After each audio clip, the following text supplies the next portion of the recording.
More than 3 dozen employees have been shown the door at Activision Blizzard.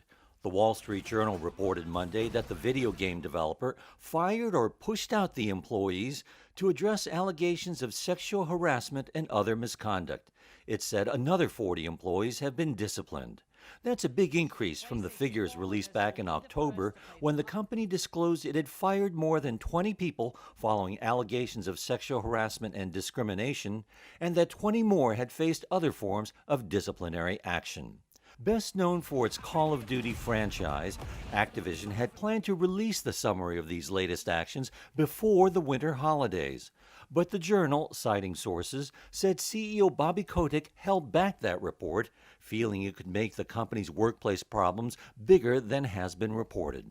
The Journal said data compiled by the company show that it has so far reviewed more than 90% of the roughly 700 employee reports it has collected on misconduct and other issues after it was sued by a California state agency over harassment claims. Activision did not respond to a request for comment. E-commerce giant Amazon will continue to accept UK-issued Visa credit cards on its British website. The company emailed customers on Monday with the update. Now, back in November, the retail giant took the controversial step, saying it would ban the use of Visa credit cards because of high transaction fees. Since Brexit, the EU's enforced cap on the fees charged by card issuers no longer applies in the UK. Amazon took the decision to ban UK-issued credit cards from Visa as of January 19th, arguing the cost of accepting card payments continues to go up, and that was an obstacle for businesses striving to provide the best price for customers. Visa at the time responded, saying it was disappointed that Amazon was threatening to restrict consumer choice. But according to Amazon, the latest U-turn comes as the company is working closely with Visa to reach an agreement. China's economic report card shows it lost some steam last year, held back by a property downturn and small-scale lockdowns across the country. The world's second-largest economy grew just over 8% in 2021, slightly above forecasts and well above a government target of 6%. But its property sector struggled in the fourth quarter as regulators ramped up efforts to cut back on borrowing rates. And GDP growth in that final quarter only clocked in at 4%, the weakest pace since the second quarter of 2020. The head of Beijing's Statistics Bureau, Ning Zhize, spoke on Monday. We must be soberly aware that the current downward pressure on China's economy is still relatively big, and the increase in employment and income of residents is restricted.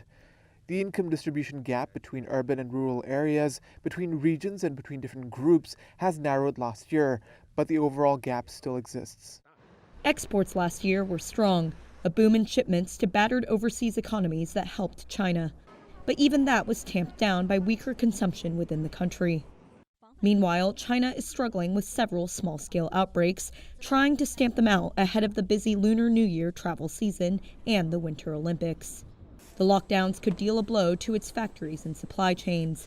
New data out on Monday shows another longer-term worry is growing worse. Mainland China's birth rate has dropped to a record low.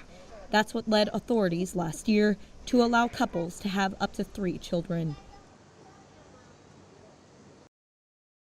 Renault saw worldwide group sales fall for the third year in a row in 2021. The French carmaker released the figures on Monday. It said sales of passenger cars and light vehicles fell 4.5% to just under 2.7 million units. Sales of the Renault brand itself were down just over 5%. It laid the blame largely on the global shortage of semiconductors, which deprived the group of the production of 500,000 vehicles last year. However, customers were still drawn to the low-cost Dacia brand and the high-end Alpine Sport vehicles, with buys of both up over the year. Renault said it had pursued a sales policy which started in the third quarter of 2022. That, Renault said, had led to an increase in the share of its sales in the more profitable channels. The carmaker also announced the share of sales in its 5 main European countries had risen 6 points compared to pre-health crisis levels. The update comes just days after Renault announced a more ambitious approach to electric vehicle production for its core brand. It aims to sell 100% electric cars in Europe by 2030. Unilever will pursue a deal for GlaxoSmithKline's consumer healthcare business. That was the signal from the British conglomerate on Monday. It comes after GSK confirmed over the weekend it had rejected a $68 billion offer, which it said fundamentally undervalued the unit. GSK also said it would stick to its plan of listing the division this year. The consumer healthcare arm of GSK is home to brands like Panadol painkiller and Sensodyne toothpaste. Unilever, which makes Marmite and Dove soap, defended its bid. It called GSK's consumer healthcare arm a strong strategic fit that would help drive growth in global markets. GSK has hired Goldman Sachs and Citigroup to review Unilever's approach, but sources close to the matter said it would not engage in talks unless Unilever bumped up its offer. Another source said it would open negotiations if Unilever was ready to improve its bid to more than £60 billion or around $81 billion. GSK shares jumped 5% in early trade to their highest level since May 2020 before scaling back. Unilever shares were down almost 8% by mid-afternoon UK time on Monday.